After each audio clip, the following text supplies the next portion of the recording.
Welcome to the Voice of the Victim podcast. I'm Rosie. And I'm Ryan. Today we're continuing the story of Jussie Smollett. So this is part 2. If you're already pretty familiar with the story, this is fine. But if you want the full story about what happened in the beginning of February, you want to go back to part 1 and listen to that. So before we get into it, we want to thank our new patron, Crystal. Thank you, Crystal. And there's one more patron that hasn't replied yet, so check your messages if you recently became our patron, because we just want to make sure it's okay that we give you a shout out.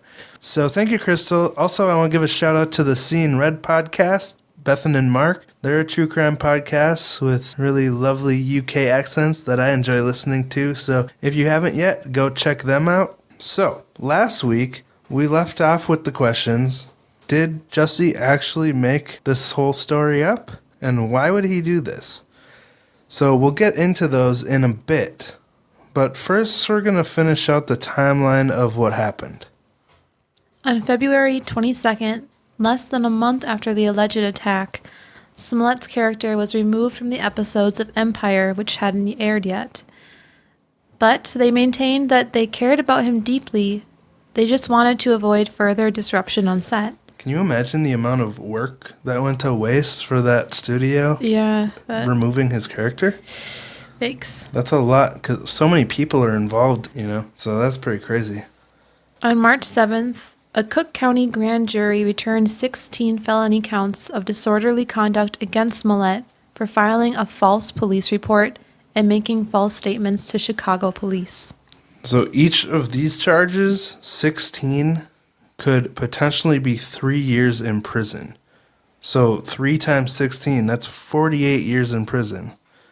Let that sink in for a minute. That'd be really devastating, especially if this attack really did happen. And if it was staged, it shows how seriously they take lying to the police. Mm-hmm. That's not just something you can do and get away with. Before we go on, we're going to talk more about the Osundairo brothers, who we brought up last week. They were the ones that were on that video footage. Oh, yeah, that's right. And Jussie told Robin on GMA that he was pretty sure those were his attackers. So let's talk about what they told the police and how they became involved in this. Jussie Smollett and Abel Osundairo became friends in the fall of 2017. Abel had been a stand-in for the character Kai from Empire, so Abel was also affiliated with the show in a small capacity. Jussie and Abel worked out at the gym together and socialized pretty regularly. So the Osundairo brothers, at least Abel, was pretty close to Jussie, and now these brothers are arrested. So let's talk about what they alleged about Smollett. On January 25th, 4 days before the attack, Smollett had texted Abel, asking when he was leaving for his upcoming trip to Nigeria. The trip was scheduled for the evening of the 29th. So they literally left town the day of the attack, and they were able to provide evidence of these messages. After Abel told Smollett, I have a hard time with that last name. Yeah, it's an interesting one, not very common. After Abel told Smollett when the trip was, Jussie replied to him, quote, "Might need your help on the low. You around to meet up and talk face to face?" They made arrangements to meet at the CineSpace studios where Empire is filmed. Once they met up, they got in Smollett's car and Jussie drove Abel home. During the ride, Smollett expressed his displeasure with the way the Empire studio handled the racist letter he'd received on the 22nd. Then Abel said Jussie told him he wanted to stage an attack with him and his brother as the attackers. So that's pretty shady? Yeah. If the Osundairo brothers are telling the truth here, that's pretty crazy stuff.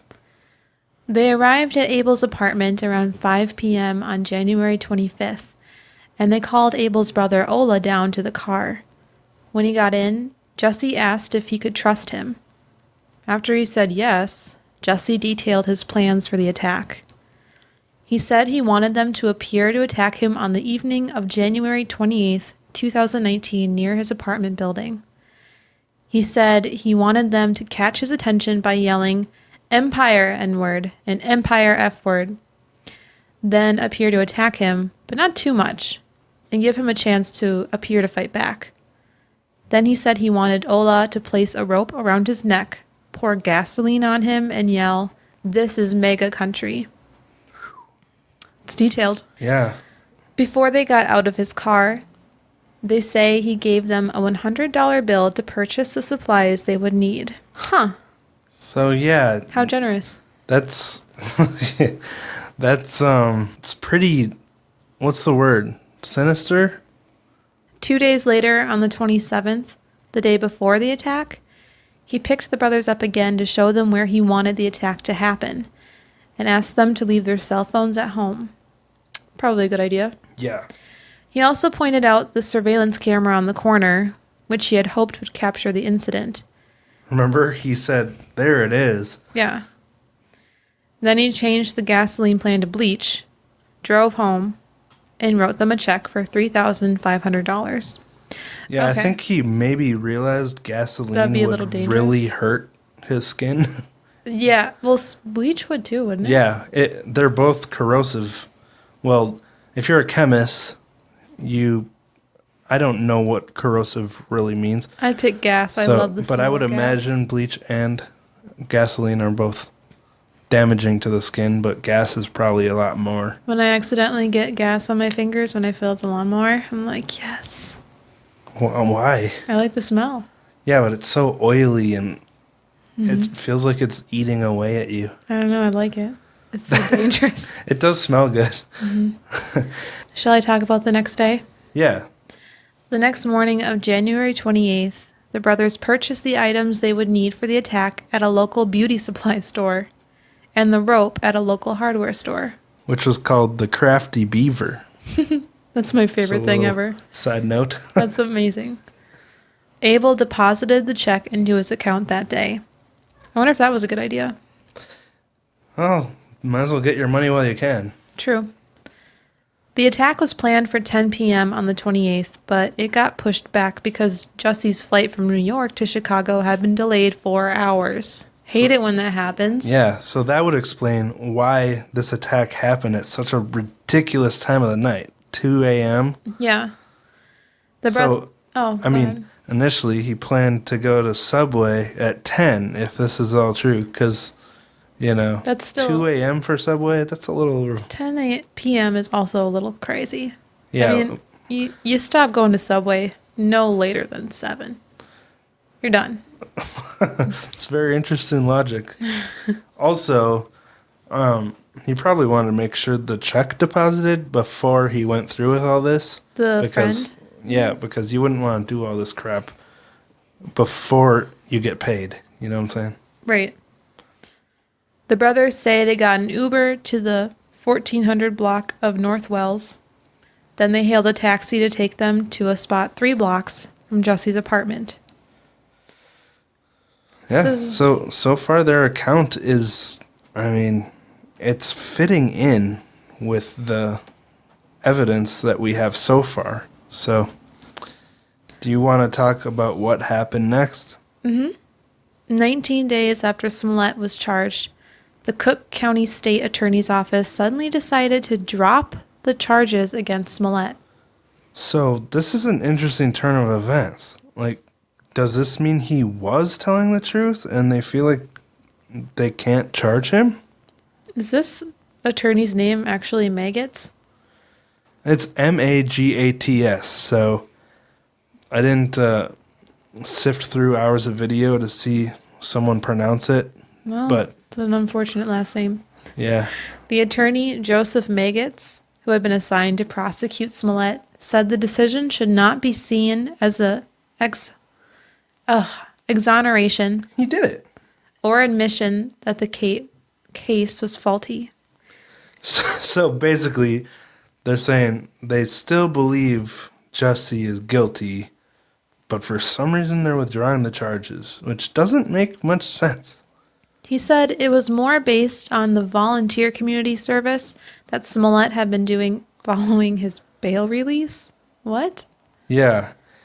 This is interesting because this doesn't happen. State attorneys don't withdraw charges from the state, just because someone did some community service. No, that doesn't really Especially matter. normal people.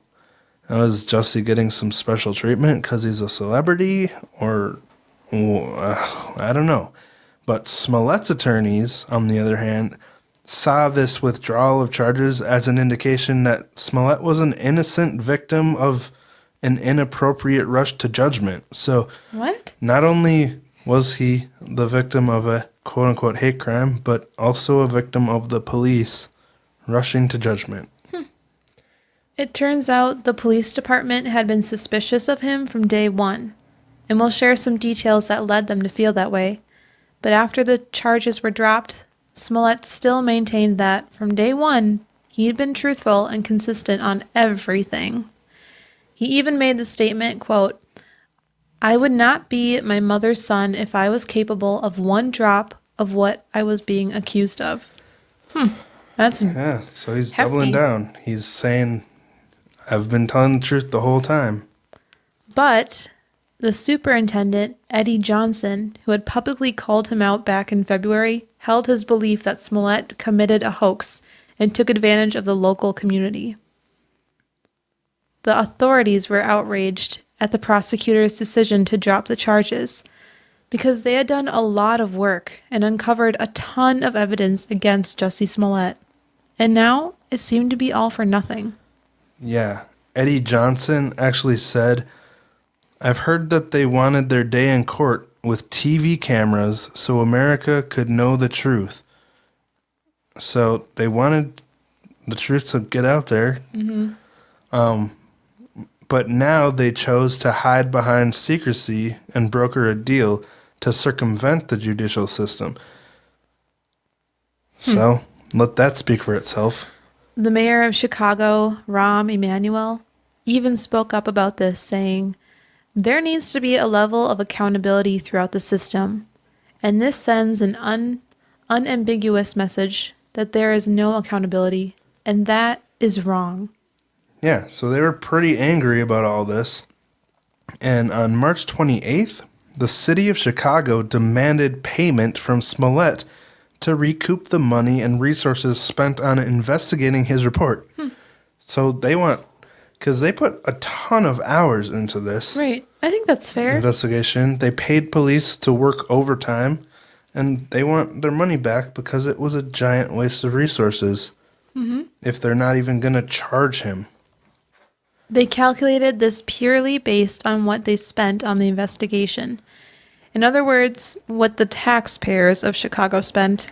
So the total came to $130,000. I mean, that's like one episode of his show pay to get out of 16 felonies. So it's not a bad trade-off when you look at it that way. But on the other hand, it's an absolutely terrible deal if the police are wrong here. And if Jussie really was a victim of a hate crime, this would be a terrible thing to demand from him. But we will talk about more evidence later on in the episode. But what we're saying now is Jussie had settled with the prosecution by paying. So this is how they got to the settlement where they withdrew the charges. Jussie paid a $10,000 bond to settle, and the prosecution accepted. So, I mean, if he's willing to pay $10,000, that kind of says something that contradicts what his attorneys are saying about his innocence. But even with this $10,000, the city and the local law enforcement was not satisfied with this. So the state attorney accepted it, but law enforcement and the city of Chicago, that was not good enough for them. The mayor made another statement. He said, when he does pay the city back for just purely what the taxpayers have fronted, in that memo section of the check, he can write, "I'm sorry, and I'm accountable for what I've done." And He's never going to get that. And if Jussie is lying about his attack here, $130,000 for Chicago to pay? That's a really heavy toll for the pride of one man, you know? Especially someone who was already doing so well financially. And a large percentage of the people paying the taxes in Chicago that support the services like law enforcement barely make enough to get by. And this one person cost their city over $130,000. That's a huge dent in the economy of Chicago. On April 11th, the city of Chicago straight up sued Smollett for the $130,000. The next day, Kim Fox, the original state attorney that dropped Smollett's case, ordered an independent review of her actions because she had been under a lot of criticism for dropping the charges. She hoped to ensure that her and her office were able to maintain the community's trust and pledged her full cooperation. So that's pretty respectable that she's submitting herself to the scrutiny of someone to investigate her. Just over a week after that, on April 23rd, the Osundairo brothers sued Smollett's legal team for defamation. They claimed that Mr. Smollett's attorneys, faced with an outraged public, did not retreat after their success. Instead, they doubled down, not simply affirming that Mr. Smollett was a wholly innocent victim, but that among other accusations, the Osundairo brothers unequivocally led a criminally homophobic, racist, and violent attack against Mr. Smollett. Yeah, and I mean, based on this, if they're telling the truth, I can completely understand their frustration. They claimed they'd been friends with Jussie for 2 years before this all went down, and he used them. Why would two black men lead a racially motivated attack against a black guy? That's a frustrating accusation against them if he really did, ask them to do it and then dump the blame on them later. But he could have said that you were racist for thinking that was not racist. That makes my brain hurt. I'm just throwing that out there. The brothers' suit also claimed that the defendants made these comments knowing that they were untrue to distract from Mr. Smollett's farce and to promote themselves and the Garagos and Garagos law firm. Yeah, after that, the law firm that was defending Jussie referred to this lawsuit as a comical legal document, so no respect for it. And then after they made fun of the Osundairo brothers lawsuit, then they made another statement. It said, "While we know this ridiculous lawsuit will soon be dismissed because it lacks any legal footing, we look forward to exposing the fraud the Osundairo brothers and their attorneys have committed on the public." Yeah, so now, with all this back and forth, you hopefully realize why we called this episode a confusing mess. Because this is just an absurd situation. I've never seen anything like this before. Have you? No. It's got a lot of anecdotal evidence, but is there any physical evidence of what really happened here? Because we're getting one side of the story from Jussie, we're getting another side from the Osundairo brothers, which if they're telling the truth, is plain enraging, and we have all this back and forth between the attorneys on both sides and the law enforcement and the city and everything. And I should also mention, around this time, Jussie did have some supporters, but the vast majority of people seemed to be thinking he was lying as well.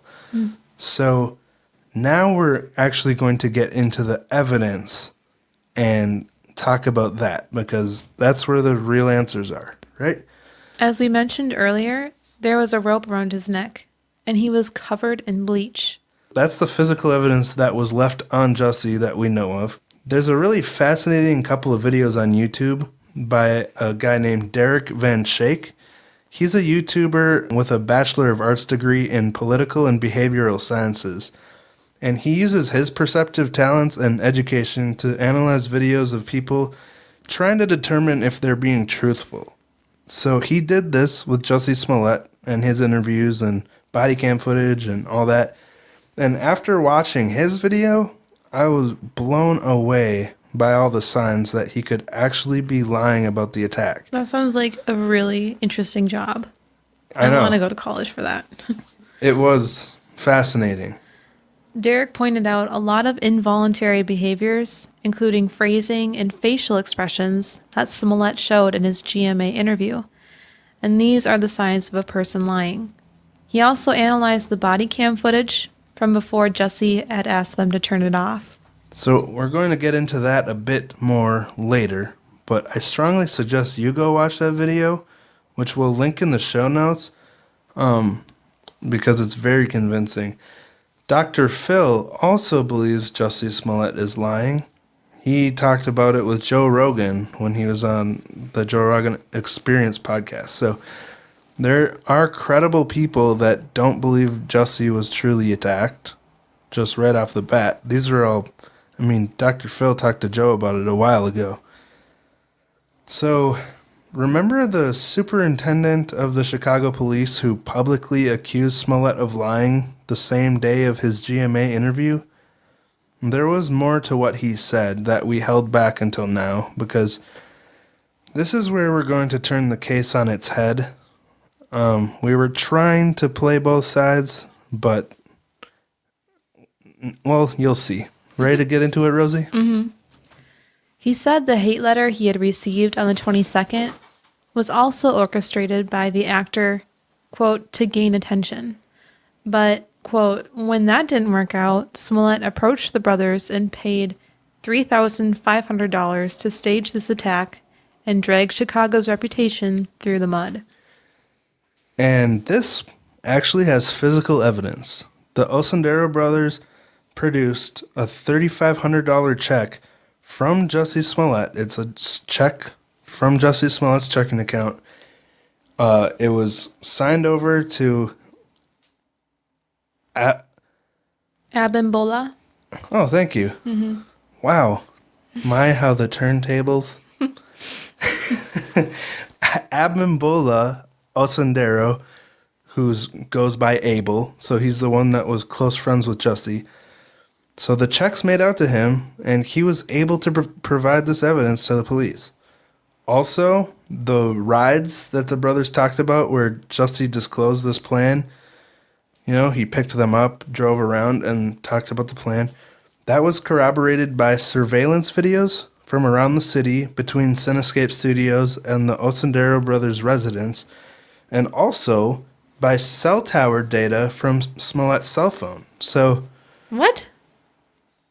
like data that his cell phone had sent to cell towers, Oh, wow. corroborated with this drive that the Osundairo brothers said they took, Got it.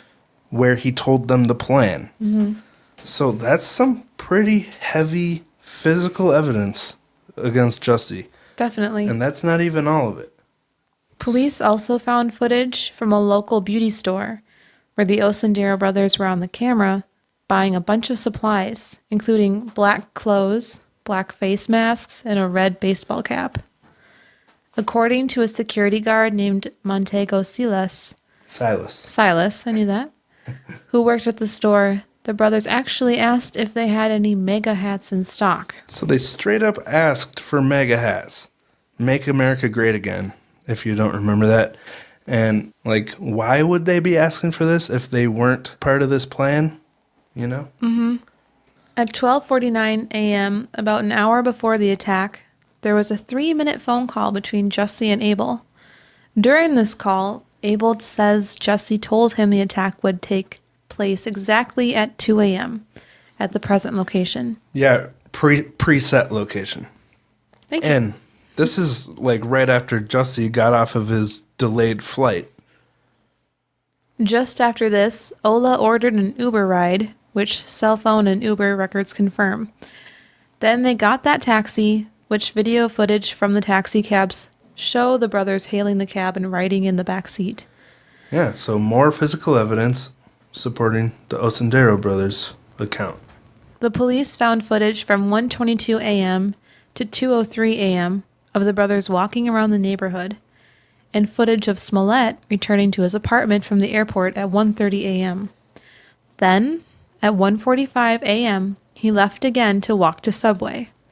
The cameras captured the brother arriving at the preset location at 2 a.m., but Smollett was late. So they went and sat on a nearby bench to wait for him. Of course, the guy who's already there is late. Yeah. He arrived 4 minutes later, and the attack happened off camera. And there was also a witness in the area at the time of the attack. A woman who works for NBC News Chicago had parked and exited her car just around the corner at the exact time of the attack. Remember, Smollett had said within the 45 seconds of his attack, they were shouting racist and homophobic slurs at him, but she heard nothing. And they were able to corroborate her arrival with the time of the attack when they had just disappeared off camera, you know. So they know she was there at the time, but she didn't hear any yelling. Well, how odd would it be if, like, you paid your friends to beat you up and then they did start actually beating you up and yelling? I don't know. I know. How do you fake it? I would have such a hard time. That's the thing is, Jussie says he wishes so bad that it was caught on camera, the attack. But can you imagine how stupid the attack would actually look? Yeah, it probably if did it was look all dumb. faked. Because they didn't actually pound him, because he didn't have any... Yeah, he had a Like tiny scratch? scratch on each cheek and a So- little rope burn. I don't know. That'd be so weird. I know I couldn't beat up my friend for any amount of money. Yeah. Because I would be embarrassed and laughing. So, if you do believe Jussie, I mean, that's understandable. We can't tell anyone what opinion they should have.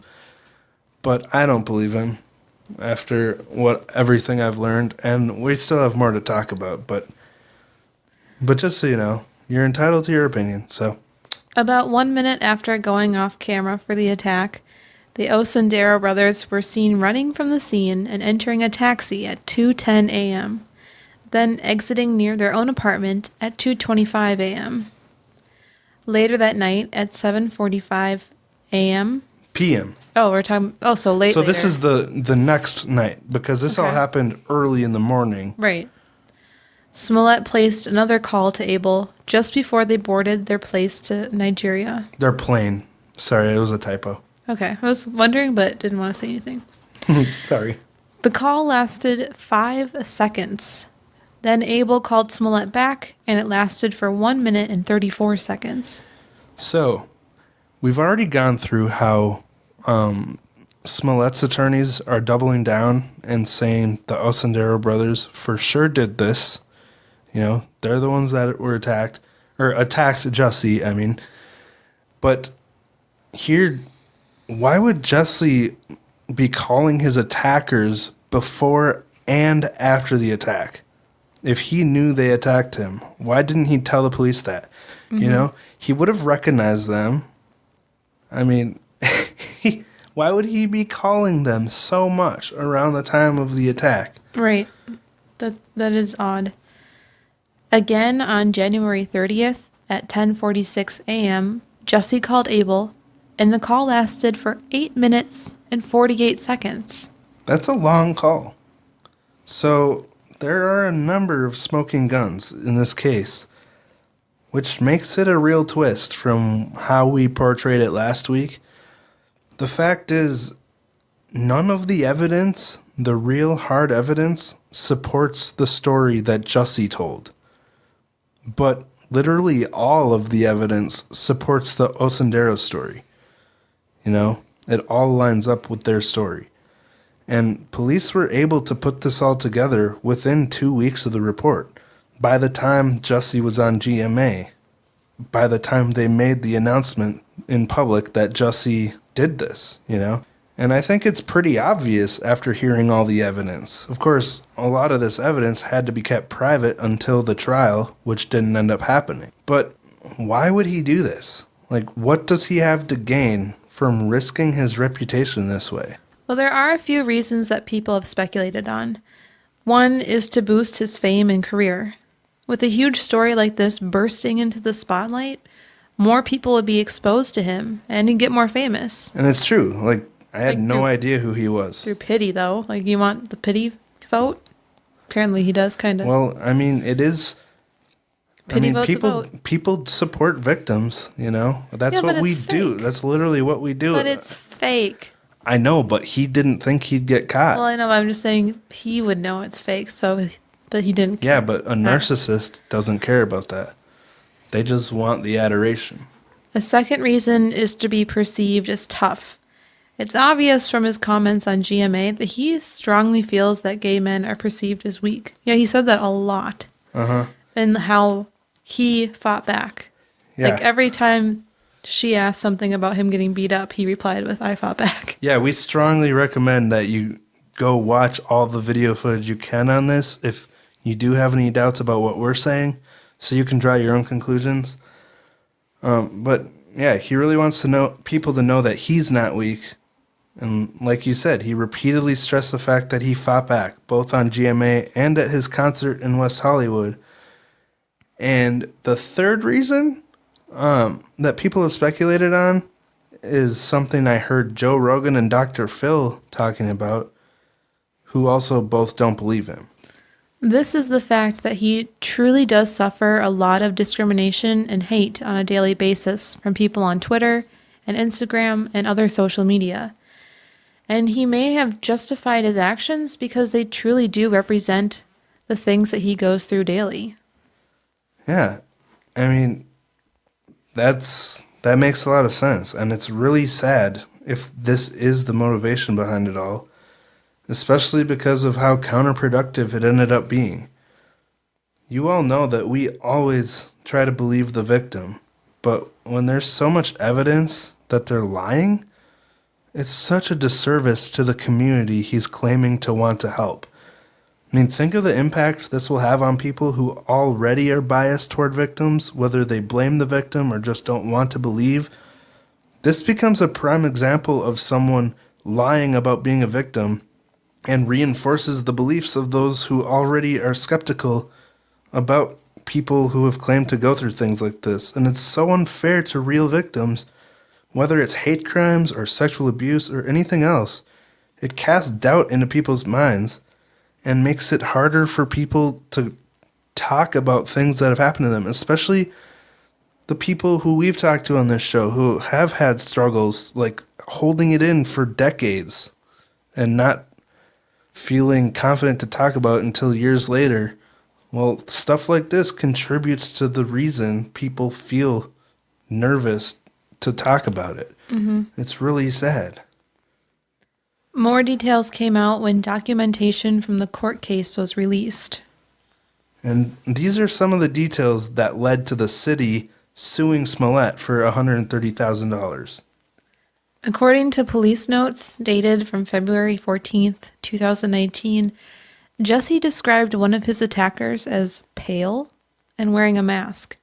Initially, he had reported that the attackers were white, and when he was shown pictures of the two Osundairo brothers, he said it couldn't be them because they were, quote, black as sin, end quote. Yeah. Totally a quote. I would never say that. Yeah, that is a weird way to phrase it. Yeah. And yet, now Smollett and his legal team is holding firm to the fact that the Osundairo brothers did do this. So a total contradiction from his initial statements. What the crap? That is very odd. Yeah.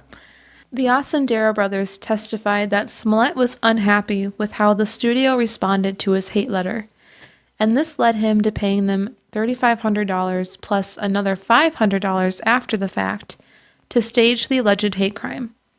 They said that Smollett asked that only one of them do the actual physical assault because he didn't trust the other one to, quote, pull his punches enough.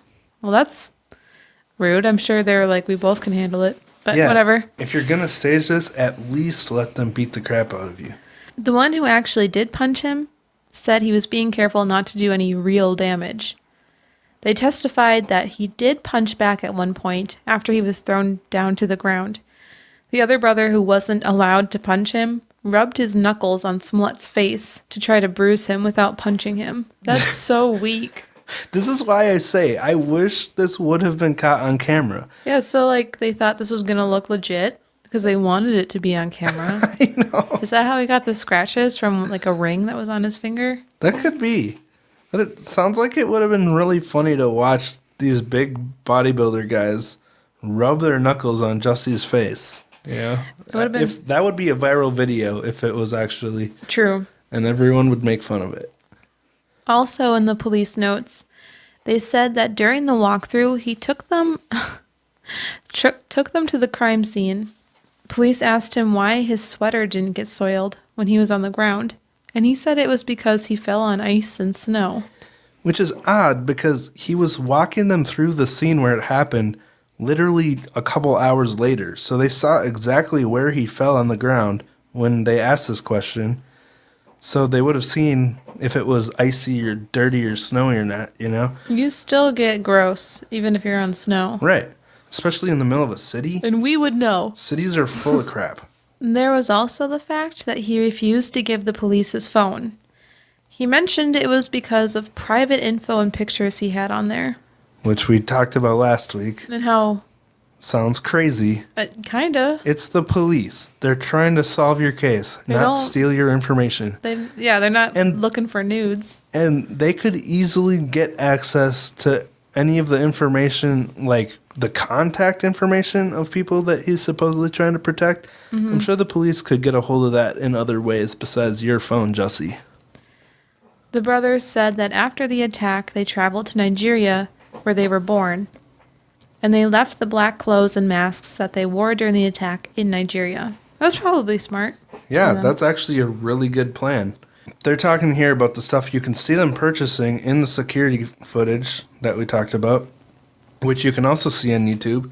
This is weird, but they said they used an old hot sauce bottle to hold the bleach, and they used a clothesline for the makeshift noose. I guess that's good because they're recycling. Yeah, but it's odd. Something interesting Derek Van Schaik pointed out in his analysis of the body cam footage was that Jussie was wearing the clothesline still when the police showed up a half hour later. Now, most people, if they were violently attacked like this and someone put a clothesline around their neck, they would want to get that off of their body as soon as possible, you know? Mm-hmm. Now, we know everybody reacts differently, and there's no right way to act after an attack like this. So, I mean, we can't make a blanket statement about everybody. But in the body cam footage, he was like holding on to the rope and adjusting it almost like a tie. It looked like he was almost trying to get it to look just right. You know, but clothesline doesn't tie very well, so it wasn't like a noose at all. But it was more like just some clothesline wrapped around his neck, dangling. You know, they should have used twine or something that they can actually tie. Because have you ever tried to tie clothesline? I can't say I have. Have you? Yeah, it doesn't stay tied. When have you done that? I didn't have friends as a kid. Okay. Also, in the body cam footage, the police officer asked Jussie... Police officer. That's what I said wrong. Yeah. Police officer asked Jussie, "Do you want to take it off?" Obviously confused about why Jussie was still wearing it. And then Jussie took it off and he proceeded to wind it up nicely.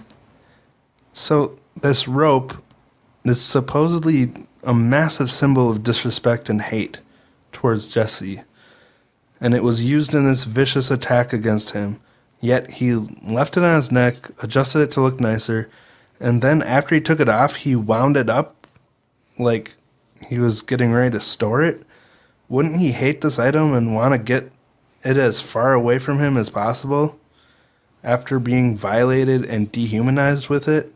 That was just another detail that Derek Van Schaik pointed out that I tend to agree with. Mm-hmm. Again, I've never been in this situation, so I don't know, but it's weird. The police also found records of texts between Smollett and the Osundairo brothers, dating several months back. Again, they claimed that they were friends with him since 2017. Mm-hmm. I obviously don't ever want to believe the attackers, but the fact that Jussie went from completely denying it was them to going after them hardcore, and the fact that he was texting them and all this physical evidence we've been through, another nail in the coffin. You know? Another knuckle in the face. Oh, man. This is crazy. In one of the conversations Smollett had with the brothers, he was allegedly trying to buy drugs. Yeah, so this is another facet of their relationship. He asked if he could get weed, Molly, or Whitney. I don't know what Whitney is. Yeah, these three things. Weed is obvious. Molly is slang for ecstasy, and Whitney is slang for cocaine. Wait a minute. So that Post Malone song? Is that about cocaine? Whitney? Yeah. Yep. Have you seen Post Malone? So Jussie had some other interesting habits. He purchased ecstasy. Why can't I say that word? You said it right. Ecstasy from the Osundairo brothers, and he used Venmo to pay them. But he labeled the purchase as training to make his illicit spending appear as legitimate. Yeah. Well, I guess.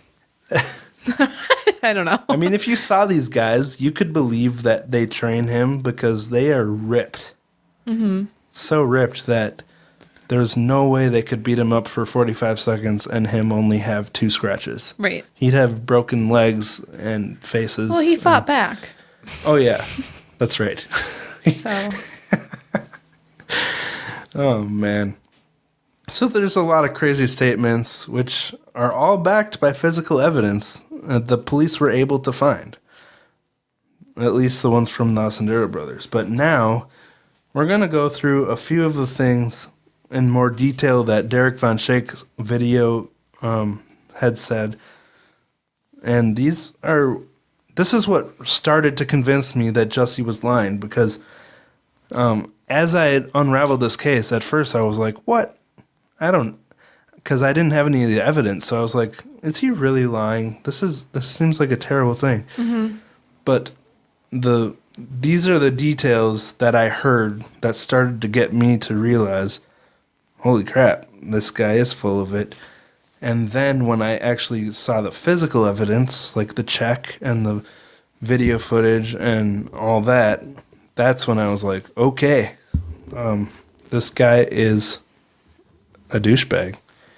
So we went through the GMA interview last week, so we're going to reference that and talk about what Derek said about it. As he was talking to Robin Roberts, he said he was crossing that intersection when he heard someone shout the word Empire. But he kept walking because, as he said, I don't answer to Empire.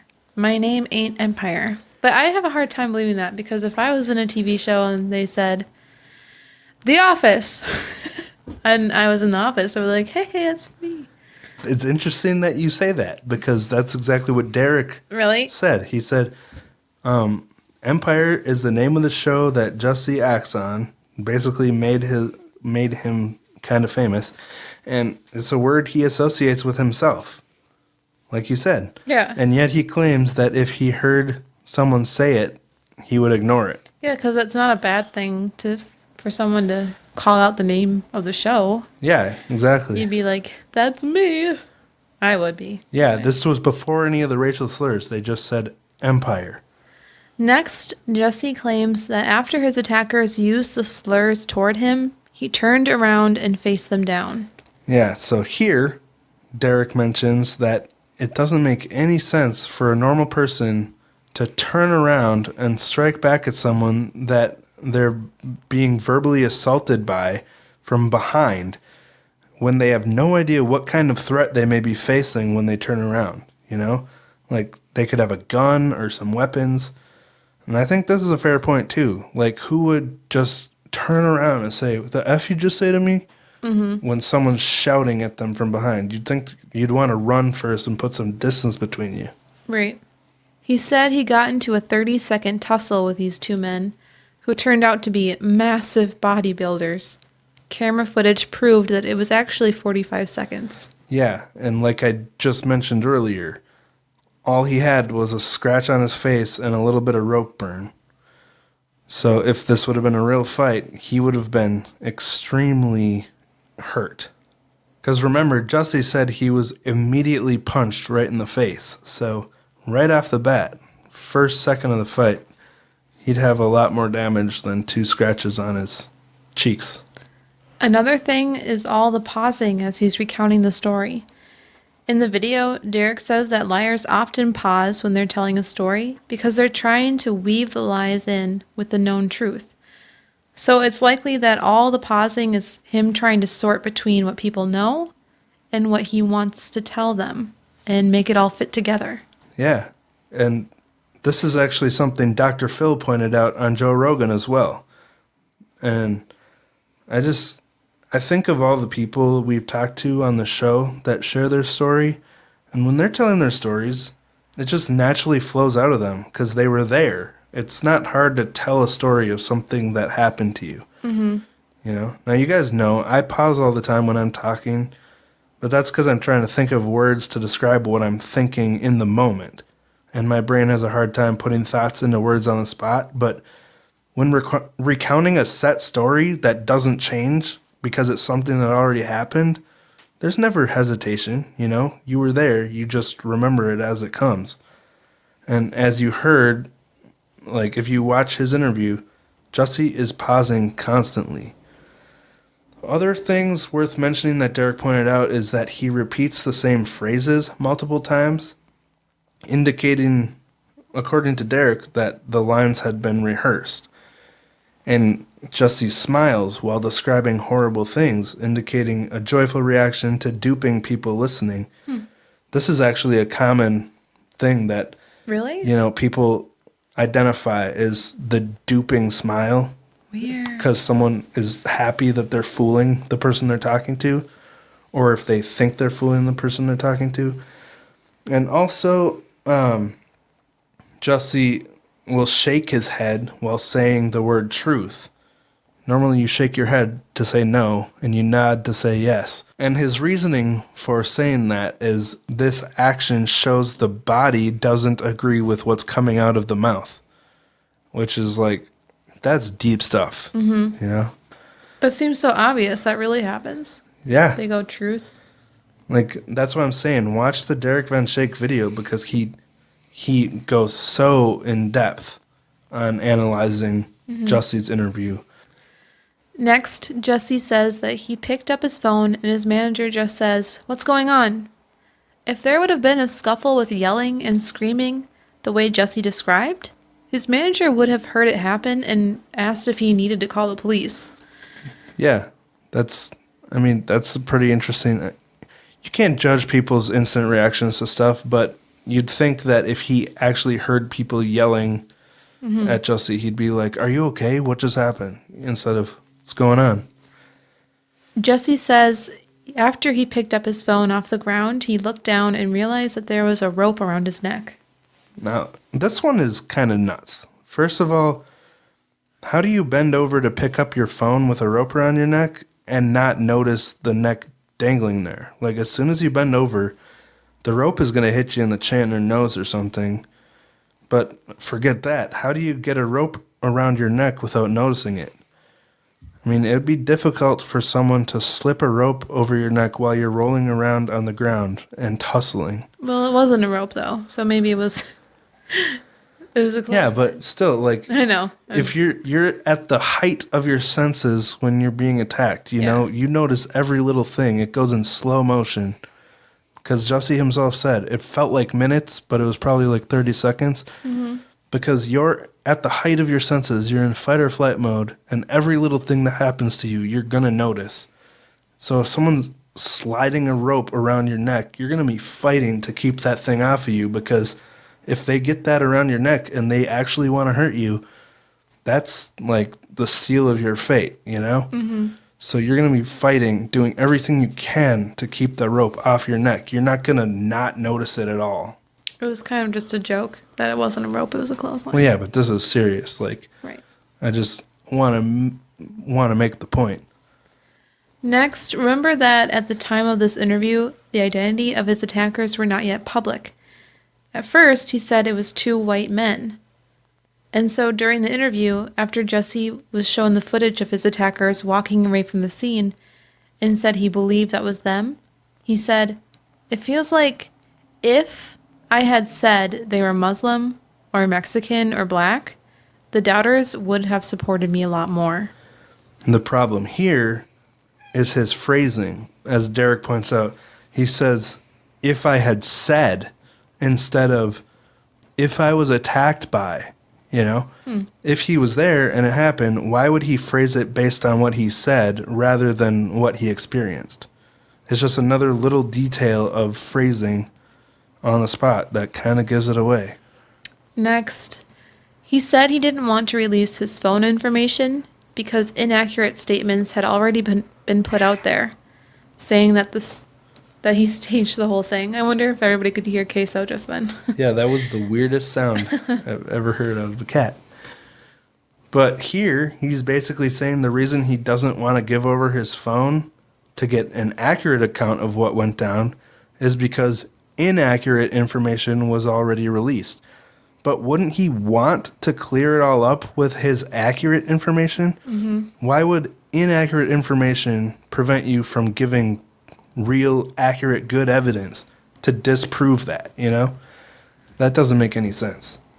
At the end of the interview, he starts to cry as he talks about how badly he needs his attackers to be caught for him to be able to heal. His crying is very convincing. Yeah, and he is a professional actor, and as we've discussed, they have his attackers, and they aren't prosecuting them, even though Jussie's lawyers continue to claim the Osundairo brothers are guilty. Not to mention that Jussie paid the city $10,000 to get the charges against himself dropped. So if he was innocent, and they didn't have enough evidence against him to put him away, why would he pay $10,000? No, it is a confusing mess. There's just too much nonsense in this case. But based on all the evidence, I can't say with 100% certainty how it went down.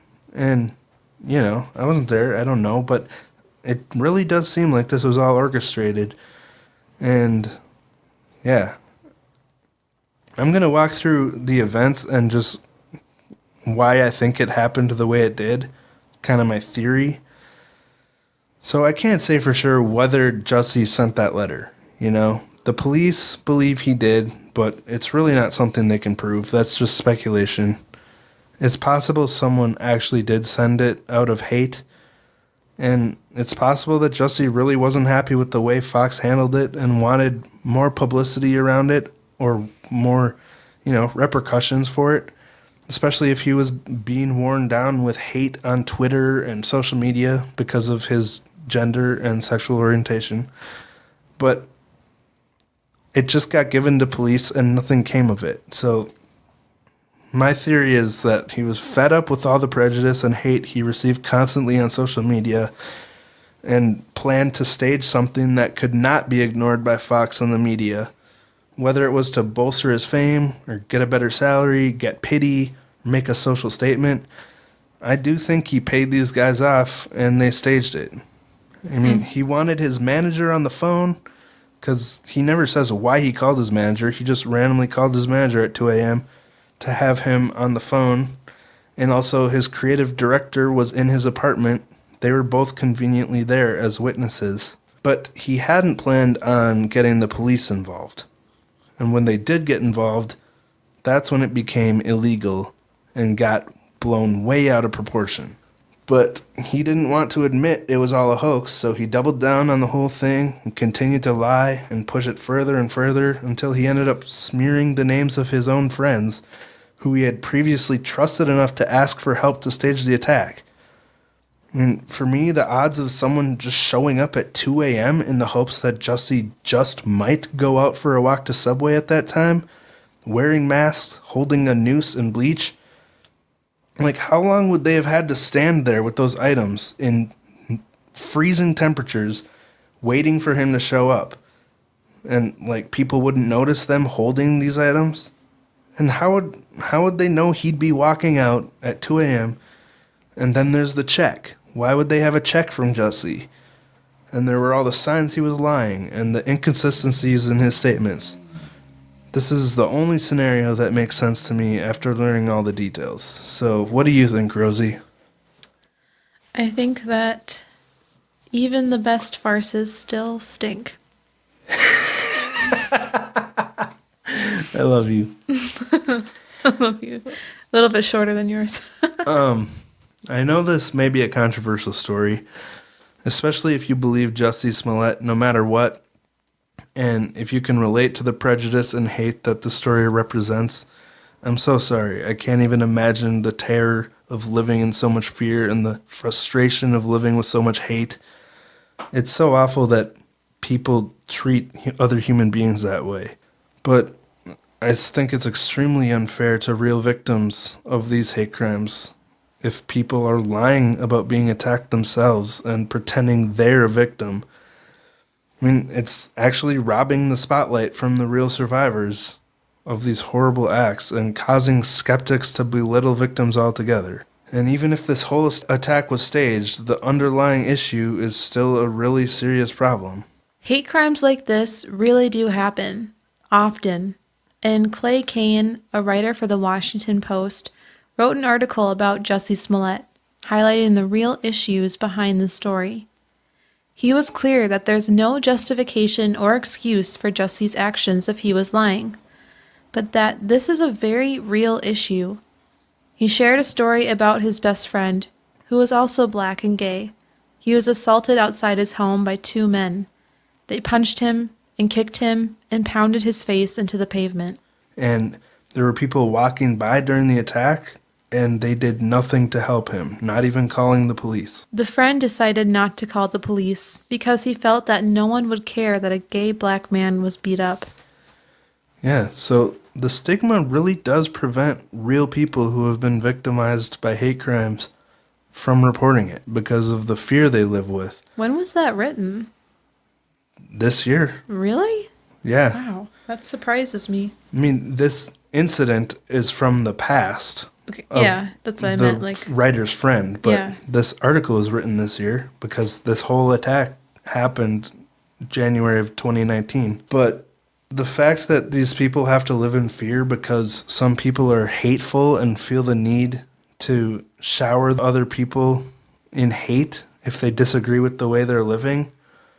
Like I said last week in the introduction, even if you have moral values that contradict someone else's lifestyle, there's no reason to force your beliefs on someone else. There's never a good reason to harm another human being. And even if you think you're defending morality by doing it, how is assaulting another human supposed to support your quote-unquote moral high ground?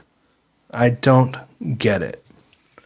So now Jussie has filed a motion against Chicago saying he should not have to pay the $130,000 in damages because he couldn't have known how much time and money the department would spend looking into his report. What? They maintain that he didn't stage the attack, but that the department also didn't need to spend the 1,836 hours of police overtime that they did to investigate his report. And I'm thinking, they were initially investigating this for you. They were trying to solve the crime to get you justice. It's not their fault that the evidence they found all led back to you orchestrating it. Right. They were just doing their jobs. And saying that he couldn't have known how much time and money the department would spend, it's like a serial killer saying, I couldn't have known how many family members would have been affected by losing this one person. Mm-hmm. You know, it's the same logic. It's ridiculous. And the police department responded that it only did what was necessary to conduct a potential hate crime investigation. Smollett's attorneys argued that the former mayor of Chicago, Rahm Emanuel, disagreed with the dismissal of charges, and that's the only reason the city filed to recoup the losses. I would guess that it's because taxpayers are funding all of it, and Jussie is a lot more well off than most of them are. He can afford it. These taxpayers, think of all the Uber drivers that work in Chicago. They're not making that much money driving for Uber, and yet they're paying taxes to support the police force, which is investigating Jussie's made-up case. Mm-hmm. The Chicago Police Department still maintains that there is overwhelming evidence that Smollett staged the attack and paid his buddies, who he later called the attackers, to carry it out. And we mentioned the state attorney Kim Foxx brought in that third-party special prosecutor to check her work, and that actually raises the possibility of charges being refiled against Jussie Smollett. So, this case is still on the table. There's a possibility he could be charged again. But it's just so sad because if he lied about this, he literally tried to cause a huge division between black and white people nationwide for his own personal gain. And there was actually another YouTube video I watched by JCS Criminal Psychology where he talked about the massive success Childish Gambino had with his song This Is America. He talked about the racially motivated issues that still exist, and Jussie himself had released an album with a similar theme in 2018, but it only had success with his fan base, nothing national the way Childish Gambino accomplished. And this psychologist on YouTube theorized that he wanted to make a big splash by making himself the hero of this hate crime narrative to bolster his music career, because he was trying to be this influential icon like Childish Gambino was, you know? This is just a theory, but it's another interesting facet of this case. And he tried to appeal to the struggling black population of America, but didn't realize that they couldn't really relate to someone who had been pampered and never really had to do a day of hard labor in his whole life, you know? Crazy. There's a hearing scheduled for October 22nd to rule on Smollett's request for the city to drop the suit against him. So in a couple weeks, there will probably be more news about him. But before we finish, we're going to play the audio from the superintendent of police in Chicago. I come to you not only as the superintendent of the Chicago Police Department, but also as a black man who spent his entire life living in the city of Chicago. I know the racial divide that exists here. I know how hard it's been for our city and our nation to come together. And I also know the disparities, and I know the history. This announcement today recognizes that Empire actor Jussie Smollett took advantage of the pain and anger of racism to promote his career.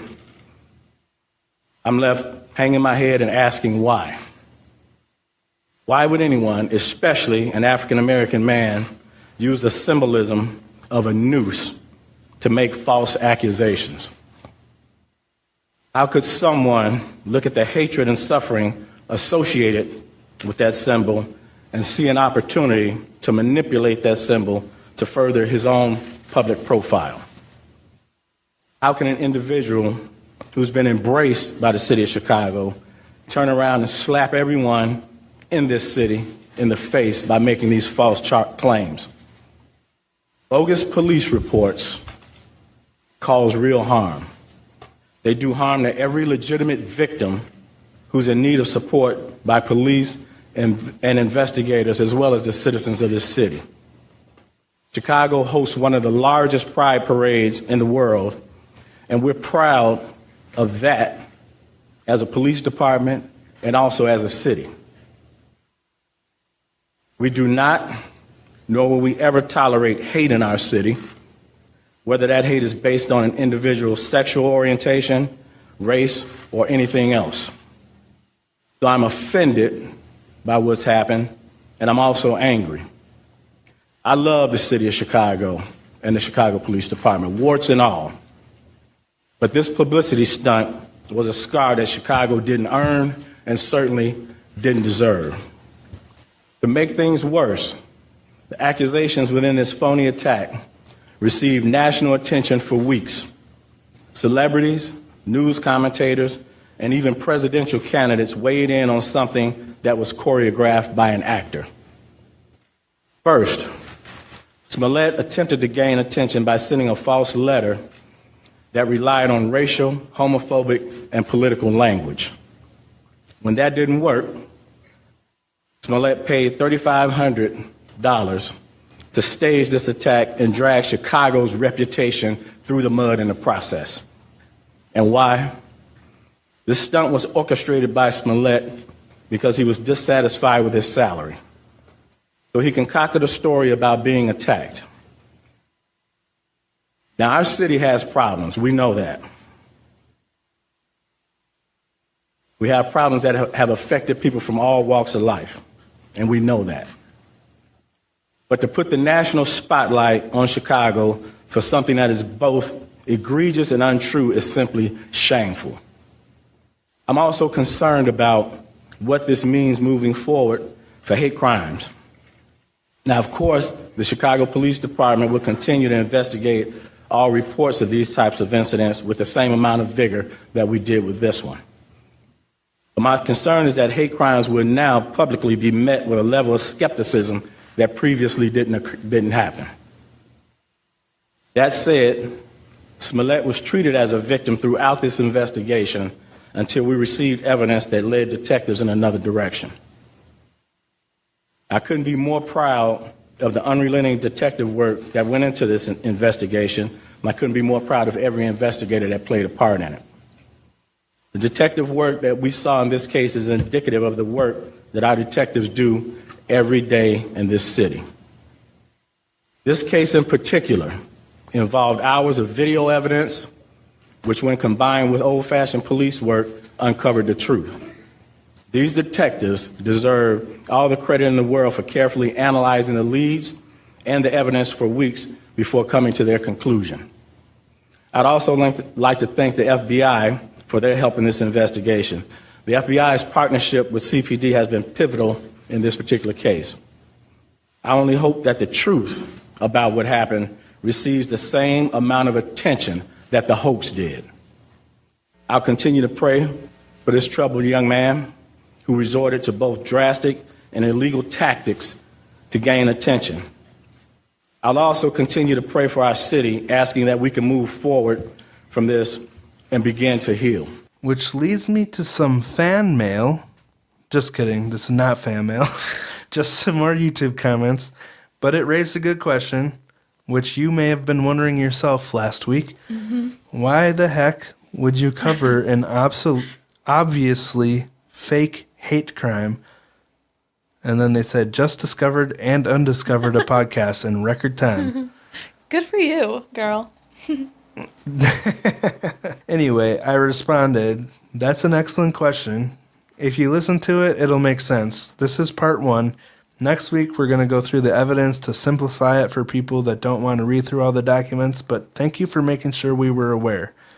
We do our best to stand up for victims and felt the need to address this case, but we're also storytellers and wanted to set the stage before we tear into it and reveal the information the same way it came out to the public in February. So that answers part of it, but also, after learning the full story behind the case, I was enraged and I wanted to say my feelings on it, which are that it's completely narcissistic and disrespectful to real victims, because in the end, instead of bringing people of all kinds together in unity, it was really an attempt to cause even more division between people of different groups. And second, I thought it was a really fascinating roller coaster while I was learning about it, and I thought it would be an interesting, more lighthearted episode because no one actually got hurt directly in this case. Well, he got knuckle scrubbed on his face. Oh, yeah, that's true. But it's nice to have a lighter topic once in a while. The things we talk about can get pretty heavy and dark and sad. And don't take that as like no one was negatively affected by this, because the police,